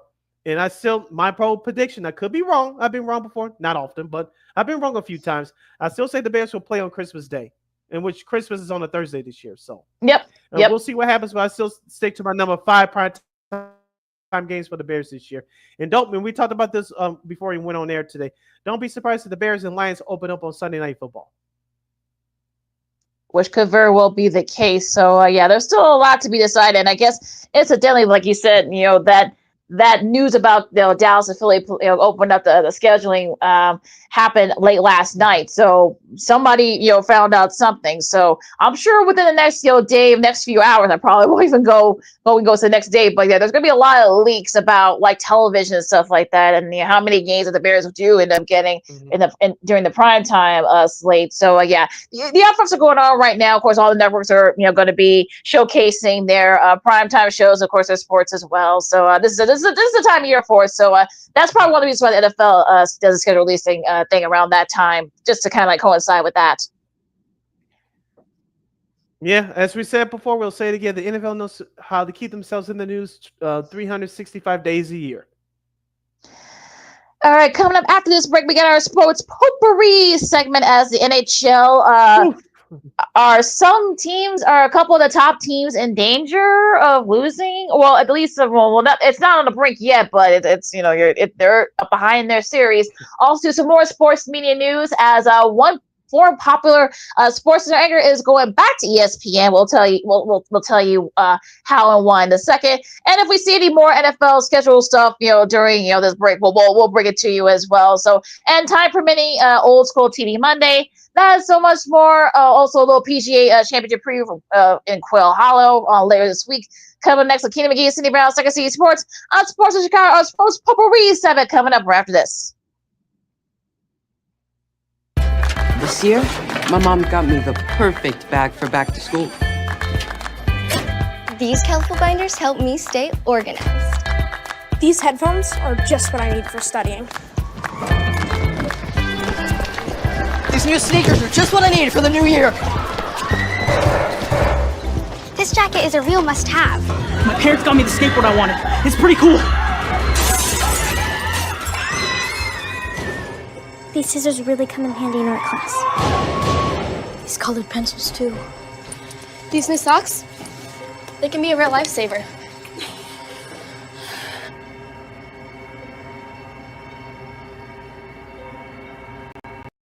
I finally got my own phone to stay in touch with my mom.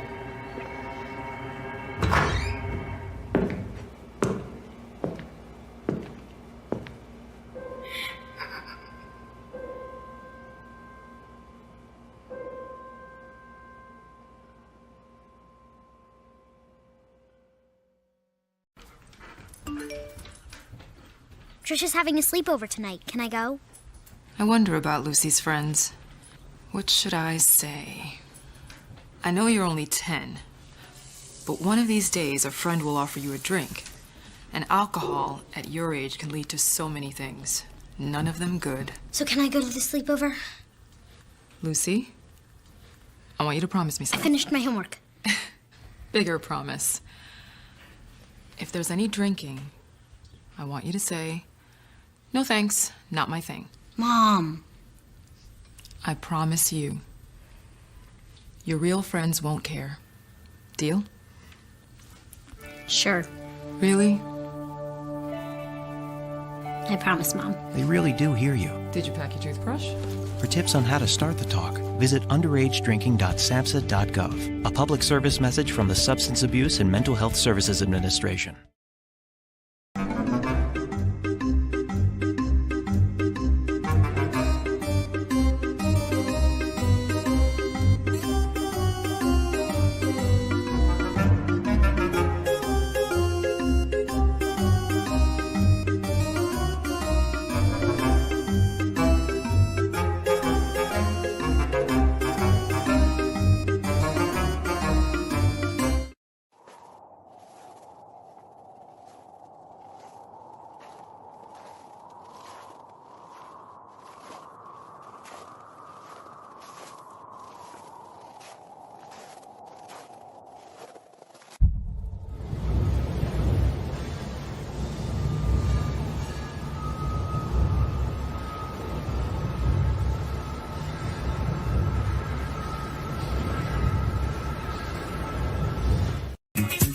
Hey, this is Dr. J, and I listen to Sean and Maya in the morning.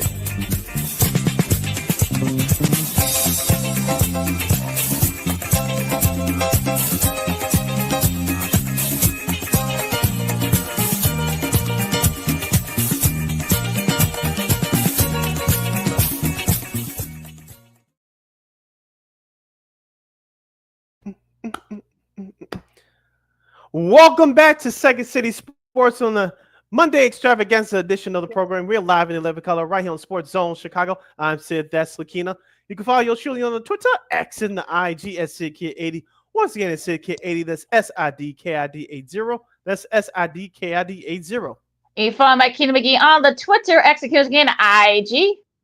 This is our last break of the show for today. So if you have any questions or comments of any of the topics that we discussed so far as we enter our Sports Potpourri segment, you can definitely hit us up at Sports Zone Chicago's Facebook page or Sports Zone Chicago on YouTube. Type in those questions or comments in the comment section. LaKeena will get the up on the screen for you. All right, so let's do that hockey as the okay, so I'm a little, like I said, I don't want to say that I'm concerned with the Jets right now, but it's starting to kind of like they were. They got pushed to the brink against the Blues. They're down their series right now, and like, are you worried about the Jets at this point in the Stanley Cup playoffs? I am. Shout out to you, Foster Covers. Hope you and everybody had a great Mother's Day yesterday. Shout out to our guy Brendan Schutz as well. We saw him in the chat earlier. Yes. Shout out to you and everybody else that's watching and listening. Back to the Stars Jets series. Yeah, the Jets have been inconsistent in this series. You mentioned, I think that fatigue is starting to set in because, like you said, they nearly escaped that 7-gamer tough one against the Blues. There's no way the Blues should have been in that series, but we're here now. The Stars put out a clinic offensively yesterday. Now they lead that best-of-7 series 2-1. I think it's still going to go 6. I forgot who I picked for the series, but I wouldn't be surprised if the Dallas Stars win this series in 6. I think Winnipeg still has enough left, but you can start to see the way the Dallas have been playing in the fatigue from the previous round that confidence issues and energy wise, Winnipeg is very low right now. Yeah, and Rantanen has been, Nico Rantanen has been amazing. This series, he had 3 points yesterday, a goal and an assist. So that was one of the reasons why they were able to take the lead in that series. So I'm a little concerned. Like I said, look, Dallas has some, look, Rantanen, this is not his first rodeo in the playoffs. So But yeah, I think Winnipeg. I think Winnipeg fans. I've seen, I've seen people in Winnipeg be a little nervous. But again, we'll see what happens. But yeah, it should be it's a must win. A game 4 coming up. Yep. And the other game that took place yesterday, going back to the Eastern Conference second round series, the Florida Panthers got a big win yesterday. Sergei Grabowski got a goalie win yesterday, 2-0 over the Maple Leafs, tying that best of 7 series at 2 games apiece. As we said, Toronto had a battle coming into their hands to coming into the second round. I think I had them winning this series, but they got to come back and show some resiliency, especially on offense. Obviously, they got shut out yesterday, but I still believe that Toronto has control of this series. But the game 5 will be the important one back on home ice for Toronto coming up on Tuesday. Yeah, I mean, look, I think, I'm not worried about Toronto at this point, but it's going to be interesting though, because I think, look, Toronto's one of those teams where they can kind of, they can, sort of, be, we saw it this year. So yeah, I think, look, they've been pretty resilient too. So we'll see if they can get together, because yeah, it's getting it's getting a little interesting, in that series. Now to Saturday's results, the Vegas Golden Knights, I'll call a little bit of this one after I got home for the White Sox game.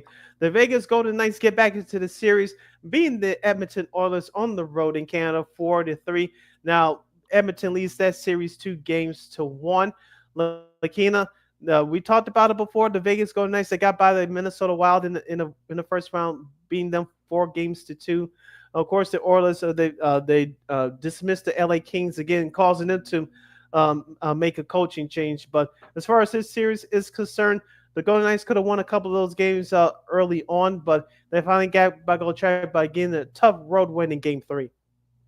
Yeah, and I think they really needed that. That was sort of kind of a back and forth game. So, I'm glad, Vegas was able to pull it out late. Now, it's going to be interesting, though, because look, at Edmonton, look, Connor, it was kind of a fluke goal if you think about it, because it kind of went off a stick. It kind of hit the post and they went into the net. So that's kind of how that game ended. So, but we kind of had that situation in the last night's game between the Jets and the Stars. Yeah. So sometimes those things happen. Yeah, so it's gonna be interesting to see what happens in game 4. But yeah, I mean, Toronto, their guys just have to. I mean, Edmonton, I should say, Connor McDavid, he could do a little bit more. I know he had a goal in that game, that little crazy game. But yeah, I think, look, Edmonton still has the advantage. They play tonight, but it's gonna get they gotta win this game, because you don't want to give Vegas any hope in this series. You should be able to win, beat Vegas pretty. I don't want to say handily, but you should be able to beat them pretty easily. So they need to kind of get it going. In the first game that took place last Saturday, it was LaKeena's Carolina Hurricanes, after splitting the first 2 games in our nation's capital, that shut out Alex Ovechkin and crew 4-0. Now they take now I want to say the Commander, but they take a 2-1 series lead in that one. Does Carolina have the edge, or do you think Washington will respond? Yeah, everyone needs to step up for Washington, not just Ovi. I think they need to get all their guys going here. So, hopefully they can get it. Hopefully they can get it together, because you don't want to give. Look, that place is going to be rocking in Carolina tonight, and they cannot afford to, be down 3-1 going back to DC. That you can't do that. So, Ovi needs to step up a little bit more. His supporting cast needs to step up a little bit more, and perhaps maybe, don't try to, don't impose your will early. I'm talking about the Capitals, because if not, this could, I don't want to say it's going to be curtains for them in this series, but they don't want to be, like I said, they don't want to be down, going back to the nation's capital down 3-1. They don't want to do that. Yeah, even though we've seen it happen before, it's tough to come back from a 3-1 series deficit in the Stanley Cup playoffs. It's been done before, but you don't want to put yourself in that hole if you're watching. I think it's going to be a goalie game tonight as we get into the scheduling. For Washington, a couple of miscues here and there, especially in the playoffs when everything is so magnified. If you let it happen, it can really go and get you. That's what's been happening in this series for the Capitals. So, like you said, I think the pressure is on Washington tonight to win in Raleigh, North Carolina. So I think they'll do that and tie this best of 7 series with the Carolina Hurricanes. And speaking of the Carolina Hurricanes and the Capitals, Game 4 will take place tonight at 6 p.m. on TNT, True TV, and Max as we get into scheduling, followed by Game 4 of the Edmonton Vegas Golden Knights series. That's at 8:30, also on TNT, True TV, and Max. With the Oilers and the Edmonton Oilers and the Vegas Golden Knights series, Edmonton leads that series 2-1. Carolina leads Washington, as we mentioned, 2-1 in that series. You got to do the rest of the schedule because the screen in my mod, it's Okay. going a little slow. Yeah. Only one game tomorrow. We have the Winnipeg Jets versus the Dallas Stars in Game 5 of that series. That's at 7 o'clock on ESPN. For Wednesday, Game 5 between the Maple Leafs and the Panthers can be seen on ESPN at 6 o'clock. That's on Wednesday. Followed by Game 5 between the Golden Knights and the Edmonton Oilers live from Vegas. That's at 8:30 on ESPN. And for Thursday, Game 5 between the Capitals and the Hurricanes from DC can be seen on TNT at 6 p.m. Followed by Game 5 of the Winnipeg Jets and Dallas Stars series. That's at 8:30 on TNT, True TV, and Max. And that's your schedule for the Stanley Cup playoffs for this week. And shout out to all the guys from both ESPN and Turner. They've done a great job with their coverage, their pre, post, and half intermission coverage. We talked about Chris Pronger, who did who did a couple of days last week. Rick Tocchet, he still got it. Did it over the weekend there for for Turner. So yeah, I think both. I know some people say they'll give TNT the edge because their style is kind of similar to the NBA on TNT, but I think both them and ESPN do a really good job with their hockey pre and post and intermission coverage. That's just my opinion. Yeah, agreed. TNT has the slight edge, but I really like PK Subban on ESPN. One of the few people in that hockey world gets to go at Stephen A. Smith. I love it. Yes. Yeah, make him look small. Well, okay, I won't go there, but I won't go there. See, I was a good girl, so I did not go there. So I stopped myself. I stopped myself there. You're listening to Second City Sports on Sports Social. Got LaKeena, McGee, Sidney Brown with you as we go into sports media news. And probably one of the big news that I don't think anybody saw coming is that former popular ESPN anchor Rich Eisen has decided to bring him and his show to ESPN. And it looks like it's going to be part of the ESPN radio coverage coming up. So, we know that there have been some rumors since I think like late last year that ESPN Disney might buy a major state in the NFL network. So this could be a way to kind of, start those talks going again. But yeah, interesting news coming out of coast to coast. Yeah, Rich Eisen's radio show is being simulcasted on Westwood One on Xfinity, formerly known as CBS Radio. And he's been doing that show for a long time with a bunch of celebrity guests as well. So I really like listening to that show.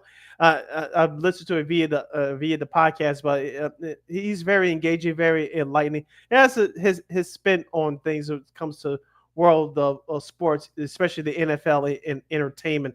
But what is the future hold for Pat McAfee? Assuming that Rich Eisen's show will be broadcasted on ESPN from 11 to 1 our time, 11 a.m. to 1 p.m. our time, which Pat McAfee's show is airing on ESPN right now. What this do to Pat McAfee's show? Will it be bumped to ESPN Plus or ESPN2? Because ESPN2 runs reruns during the day anyway. So will they move Pat McAfee to ESPN2? And will Rich Eisen's program, which I assume, I don't know this to be true, but you kind of brought it up, will his radio program be simulcast on ESPN Radio? Because whoever's on ESPN Radio right now, is anybody listening to him? I don't know who's on there. I'm talking about nationally during that time, because I know locally here in Chicago between 10 and 12 is the replay of Clinton and Friends. And, of course, you have Carmen and Yurko from 12 to 2:30, I'm talking about here in Chicago. So I know nationally no one's really listening to ESPN Radio like that. I know they've been taking a back seat, at least during the daytime, for the last couple of years as they revamp things. But this will be a great move for ESPN Radio to be that prominent spot during the daytime. Because remember when they first started 25 years ago, they had Tony Kornheiser doing his radio show. And then they had Dan Patrick for so many years. And of course, they gave that spot to Mike Tirico and Scott Van Pelt. They were doing well for a while, and then it just went away during the daytime. And so, yeah, if they simulcast Rich Eisen's show on ESPN Radio during the day, that'll be a smart move for ESPN. And don't forget, I believe starting this fall, you correct me if I'm wrong, they're going to launch their direct-to-consumer service. So that's going to be Yep. a big part of it as well. Yeah, I think that's probably the reason why for this move is probably be kind of like the anchor to kind of launch that particular service. So I think this is a smart kind of business move for him. And like I said, with the rumors of ESPN perhaps maybe buying at least a major stake in the NFL Network, this could be a way to kind of like get those talks going again. So we'll see what happens. It should be interesting. Yeah, a couple of nuggets here with the Rich Eisen story. He will not be part of the linear programming on ESPN News, ESPN2, or ESPN. So everybody wants him to come back and do Sports Center. As of right now, that's not happening. And speaking of Sports Center, I'm just looking at it on my TV right now. I guess that's them calling LaKeena's phone to get a hot scoop. But Chris Berman will return to ESPN for another 2 years, covering. His last event will be covering the Super Bowl in 2027. Although this guy was retired, but apparently not. I think he's partially retired. Celebrating 50 years. Yeah, it'll be celebrating his 50 years in 2027. Culminating with covering the Super Bowl in 2027, 2 years from now. Yeah, he just turned 70 over the weekend, so happy belated birthday to him. And look, he's been a staple on that network, especially, of course, Tom Means, sadly passing away suddenly years ago. Of course, Bob Lee's been retired for years now. So he's kind of like that one guy that's left that was kind of in the original part of the inclination of ESPN and the creation there. So yeah, I think keeping him as kind of the stalwart there. So I think this is a good move by him. Like I said, he doesn't work that much. He works maybe about 3 or 4 months out the year. I'm sure he's getting paid a nice sum of money. So I have no issue with this. Yep. And sticking with television, Fox Sports streaming service to be called Fox One will partner with other services. Yeah, I know they've been trying to launch. Yeah, I just saw that a couple of minutes ago going back through X here. And I know they try to do kind of like a collaborative thing with ESPN and I believe CBS I think it was NBC, and that didn't work. So they figured they might as well let's just do one of our own and do Fox One, and that'll be a nice to get your coverage of some of the various sports, the NFL, college football, college hoops, NASCAR, kind of like the big, sort of stuff, for Fox. And, I'm sure it will be, they'll charge probably like, $10-12 or whatever a month or whatever. But, it seems like another way to make money, I guess. Yeah. And speaking of football, the Notre Dame Fighting Irish will play NC State, not Boise State exclusively, I believe, coming this year on Peacock. Yeah. This might like a lot of it. Yeah, there's been a trend the last couple of years. They're going to have a couple of those games. I think are going to be on Peacock, too. I know people thought it was going to be the Boise State. No, it was NC State. I think they play USC, because they host USC this year, so this is an even number year, odd number year, I should say. And I think it's going to be in October, early October. So, and also Navy, too. They're going to be facing Navy as well. So, it's kind of like, again, they did it kind of in the upfront. So, we'll just see how they do. They got all the way to the national championship game against Ohio State, and we'll see what Marcus Freeman and his squad do this year coming up. All right, and of course the biggest news of the day came down earlier this morning. The greatest player ever joined the NBA on NBC crew this fall as a special contributor to the program. LaKeena saw what Derek Jeter is doing for MLB on Fox. Basically being an analyst next to A-Rod, Alex Rodriguez, and David Ortiz, aka Big Papi. But I don't see Michael Jordan doing that. As far as he's not going to call games, I don't see him breaking down games at the analyst desk. I know they picked up Steve Nash, Carmelo Anthony for that, but I can see him doing an introduction to a feature story.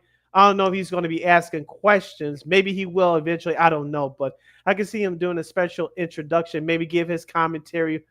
Something like that, but outside of that, I don't see him doing anything else. I thought it was a joke when I got the notification earlier this morning. I know, right? It's official. It's official. Michael Jordan will be a contributor to the NBA on NBC starting this fall. Yeah, they made it announced during their upfronts, and It's gonna be interesting to see how all this works. I mean, like you said, is he gonna be doing like an editorial kind of thing? I know they've done that a few times with some of the various analysts. You say, hey, this is how I feel the game is now. Blah blah blah. Do that kind of thing. He might only appear in like maybe 3 or 4 times a year. So I don't think, like you said, he still no he sold the ownership to his share of the Hornets, but. I know people are boasting about this on Twitter X and social media, especially here in Chicago. But it just seems like, okay, yeah, how is this gonna work? I'm kind of scratching my head here. Yeah, like I said, I can see him doing something like that, but break it down in games. Not saying if he's going to do that, I doubt if he does. If he would have wanted to do that, he probably would have done it a long time ago. But not saying you can't have a change of career paths or things along that line. But I don't see him doing that. Will he do a podcast? Probably not. Even though everybody wants to hear what he has to say, but I like you said, I can see him doing editorial stuff, some commentary about what's going on in the league and giving his thoughts in short form. Because they're gonna put this out on social media, on all their social media pages. We all know that he's not out there like that anymore. He's not on social media of any kind. So I can see him doing editorial thought pieces along those lines. I don't see him sitting in the studio for 4 or 5 hours like Barkley does and shoot off opinions. He doesn't have that kind of personality to do that. I don't think he wants to make that kind of time of doing that. So I'm sure there's a lot of things that were discussed, obviously. And I'm sure it was some things that he wanted done his way. So we'll see what happens. But you probably won't see him that much. And I'm sure the NBC will probably try to force his stuff down our throats right away. But like you said, you probably won't see him that much when it's all said and done. That's just my guess, but who knows? Yeah, it's gonna be just see how this works, but yeah, it's gonna be interesting there. I know at their upfronts they showed John Test, doing a live performance of his of the round ball rock. So I think that was interesting to kind of like look. I'm all for it. We talked about it on Friday. I know nostalgia is fine, but this might be a little bit too much. But I guess we'll see how it goes here. But it's gonna be interesting, no doubt. Yeah, I just hope that they're gonna use Michael Jordan, use him wisely, not just throw it down our throats, and like you said, not just use him as a throwaway per se. Yeah, like dangling him like in front of like a carrot or to a horse or something like that. Not that's a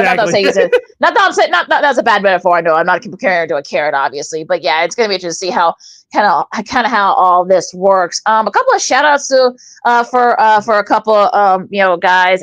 Travis Hunter, of course, new rookie wide receiver from Jacksonville. He graduated from Colorado last weekend. He actually also gave up his seat to a lady, I guess, because she had Mr. Flight, and I guess he actually moved to his seat and such. She didn't know who he was. It was an older lady, but I guess she told her sons about him, and that was Travis Hunter. And they exchanged information. He's gonna send them a jersey. They may send him tickets, depending on how it works. But yeah, he's had a really good last couple weeks. Talk about the reigning Heisman Trophy winner. And people say that athletes don't do great things. Debunked. Yeah. Well, especially too about the people. He graduated from Colorado. He was a 2-time academic All-American at Colorado. And also too, he was also an academic All-American. He was in high school, so he's actually a pretty smart kid. I think people don't realize that, but. I guess, but congrats to him and shout out to him. Showing he's a really good young man. Also, to shout out to former NBA All-Star Rajon Rondo. After almost 20 years, he finally got his degree from Kentucky. So, congrats to him. Yeah, I saw that. Yes. All right, let's see. What else do I want? The PGA Championship is starting. Later this week on Thursday at Quail Hollow in North Carolina. You'll see Rory there. We'll see if he can add another since winning the Grand Slam. You'll see if he can add another major to his resume. Scotty Scheffler, I think he's going to be a factor here. I know Xander Schauffele, he's been coming back from injury and playing pretty well too. Justin Rose, we'll see if he can build off from. Although he doesn't really do too well in the players in the PGA Championship, but we'll see. But it should be a great tournament down there in Charlotte. Yeah, we'll see what happens there. Anything else before we end it with Old School TV Monday? Nope, I think I'm good. All right. As you listen to Second City Sports on Sports on Chicago City, LaKeena here with you, wrapping up today's show on the um, Monday extravaganza edition of the program. Of course, around this time, we like to close out every Monday show in good taste with Old School TV Monday. This week, LaKeena, I meant to talk to you about this a couple weeks ago. It popped up on my feed on YouTube. It was a PBS documentary that premiered last month. It's called We Want the Funk. We Want the Funk is an extensive, emotive, celebratory documentary looking at one of the history's most important musical genres. Begins simply. Legendary studio musician Marcus Miller picks up his bass guitar and thumps up a funky percussive rhythm, which then builds into a full-on groove by James Brown, leading to an existential question asked over the course of the film to people like Miller, Parliament Funkadelic leader George Clinton, The Roots, Questlove, and Talking Heads David Byrne. What is exactly funk? Quoted by Todd Boyd, well, it's funky, but beyond that, I don't know if I can describe it. But when you hear it, you know what it is, and perhaps more importantly, you know when you feel it. LaKeena had a chance to watch this documentary this morning. It goes through the history of funk music, you know, from James Brown to Prince, and to, you mentioned George Clinton and the Parliament Funkadelic, to Earth, Wind, and Fire in Lakeside, and of course they did not mention the Gap Band in this documentary, but they were part of it as well. Yep. Of course, hip hop gets its proper due in this film as well. Of course, all of it, the music side of it comes from the gospel, the roots of gospel music. Kirk Franklin is all over this film as well, whether you love him or not. Glory. Anyway, back to my commentary, and of course, it's rooted out of Black liberation, of the Jim Crow segregation, of course, the civil rights movement of the 50s and 60s. Motown gets the recognition it deserved in this documentary as well. Of course, the Funk Brothers were behind the Motown sound. If you know anything about that, learn your history. And of course, you know, you're sure to sing along to all those songs back then. Of course, James Brown, as we mentioned, he's the most sampled artist in music history, thanks to a new genre that came out of that funk movie called hip hop. And of course, disco got his love as well. You saw all clips from various TV shows, including American Bandstand, which got made fun of in that film. And of course, Soul Train with Don Cornelius as well. So it was a great documentary. It's 82 minutes. You can check it out on pbs.org, or you can check it out on right here on YouTube. Just type in We Want the Funk, FUNK documentary. It'll take you to the PBS YouTube page, and that documentary is right there ready for you to view. So I thought it was a great documentary. I don't know if you had a chance to check it out, but I give it 2 thumbs up. Yeah, I watched it. I think it premiered last year, and it was like I said, it covered a lot, the history of it. Because I remember, they couldn't, they didn't know where to put it on the radio, because there was no music like this, back then. It was mostly like Motown, kind of like the new, kind of like the little dance, the dance and stuff like that. No one really knew how to kind of play it to that particular genre. So, I'm glad that, like I said, George Clinton finally getting his due. And, it's still been one of those things where they went through the disco era as well, because that played a little bit of part too with the funkadelic sound. So it really is kind of like that music where again, you probably, look, we talk about with all the other music docs here in Old School TV Monday, that if you've heard something, chances are you probably heard it from, James Brown, the Gap Band. Yeah, I was a little disappointed that they didn't do the Gap Band, but they did cover Prince and Isaac Hayes and that group of musicians and such. So it kind of falls right into that. So yeah, it's definitely like one of those things where it became not just for Black music, especially for Black folks, but it became mainstream because again, no one has heard anything like that, and I'm glad that it's finally getting its props and its due, because like I said, I think back then they couldn't really put it into a box. So I think that this really kind of helped them kind of get into the funkadelic sound. Yeah, and also too, not to give too much away, but it talked about the sounds of funk from all over parts of the world, including the continent, not the country, but the continent of Africa. If you remember one famous song that came out of that region.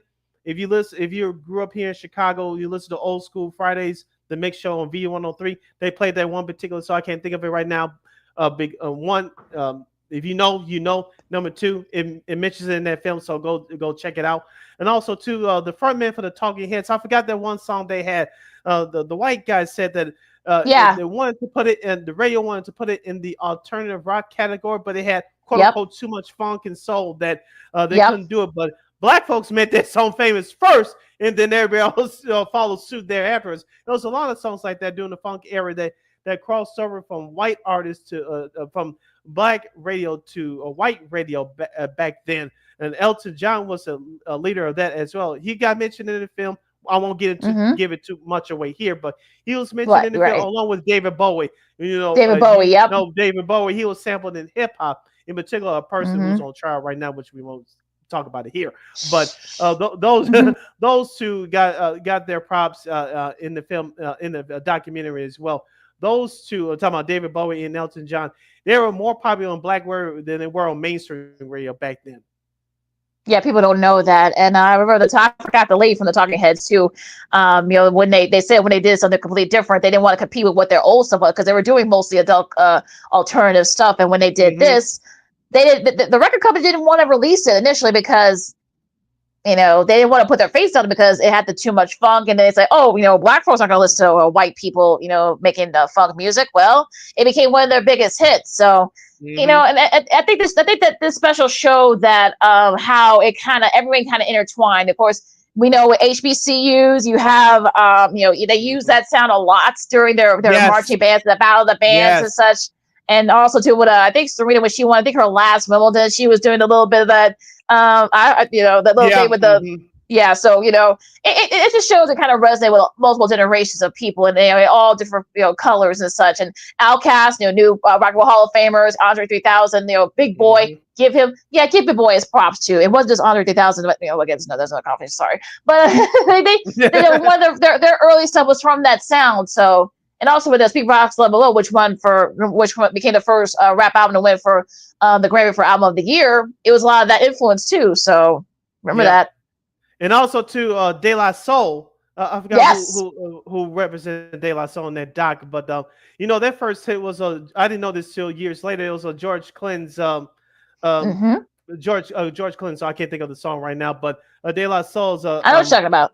Yeah, so my brain is scrambling right now, but those you know. Me, myself, and I, I'm talking about De La Soul's first song that was released that came out of here. They sampled George Clinton's. One of George Clinton's songs. I didn't know that part until years later, but yeah, De La Soul got props in that film as well. So the documentary is called We Want the Funk, F-U-N-K. It's on PBS's YouTube channel, or you can go to that website, pbs.org, and check out the 82-minute documentary. You're really going to love it. And everybody should watch it, whether you're a big fan of this music or not. So if you're history buffs like we are, especially if you listen to this kind of music, which affects every other form of music, watch this documentary. One more time, it's called We Want the Funk, F-U-N-K. It's on PBS's YouTube channel right here on YouTube, and or you can go to pbs.org. You can watch it on their website there. Remember, and also too, if you guys listen to some of the music, if it sounds familiar, you know where it came from. So just a little note there if you guys are going to watch that doc. Yes, so for Old School TV Monday for this week, we salute the PBS documentary, We Want the Funk. LaKeena, take us home. I won't sing it, I promise. You follow LaKeena McGee on the Twitter, executes or get the IG. You can follow yours truly, Sidney Brown, on the Twitter, X, and the IG as SidKid80. Once again, it's SidKid80. That's SIDKID80. SIDKID80. Make sure you download that Sports Zone Chicago app wherever you get your apps. Please follow Sports Zone Chicago on all social media platforms. Please subscribe to our podcast. We're located at War Media Podcast. That's WARR Media, PODCASTS. We're on all podcast platforms, including the iHeartRadio app. And while you're at it, please give War Media a follow at WARR Media on all social media platforms. And thank you very much in advance for your support. Like, share, subscribe, and tell your friends. Be sure to catch Second City Sports live in the living color every Monday, every Friday from 12:15 to 2:15 p.m. Central Standard Time, right here on Sports Zone Chicago. One more again, as the kids would say. Be sure to catch Second City Sports live in the living color every Monday, every Friday from 12:15 to 2:15 p.m. Central Standard Time, right here on Sports Zone Chicago. And if you missed the show live, don't worry, we won't hold it against you. Not completely, but you can catch your replays of our show, Sean and Maya, the Smoke Fellas, and so much more. You can catch all the great content on for Sports of Chicago right here on the Sports of Chicago's Facebook and YouTube channels. One more time, if you miss our show and all the other shows, or you want to re-listen to or watch us again, and why wouldn't you? You can get replays on for our show and other great content on Sports of Chicago's Facebook and YouTube channels. And we will provide. Enjoy some of the great NBA and Stanley Cup playoffs, because some of these series will be wrapped up by the time we convene on Friday. We'll find out. Also, will be starting too. yeah. So that'll be interesting too as well. Also, the NFL schedule leaders will have the latest on that. How many primetime games will the Bears have this season? We'll talk about that too. We'll have our answers on Wednesday, maybe even before then. So we'll see. There might be some stuff coming out after we get off. So we'll keep you guys updated on that. And of course, MLB, and of course, you got college softball. They're starting this week, and also, of course, the WNBA. I believe they're finishing up their preseason. So a lot of sports going on right now. So it's that time of year, folks. Enjoy it all. Stay safe out there. For Sid, this Sid over here. I'm LaKeena. This is Second City Sports on Sports of Chicago. We'll see you guys on Friday. I got soul, but I'm super bad. Holla.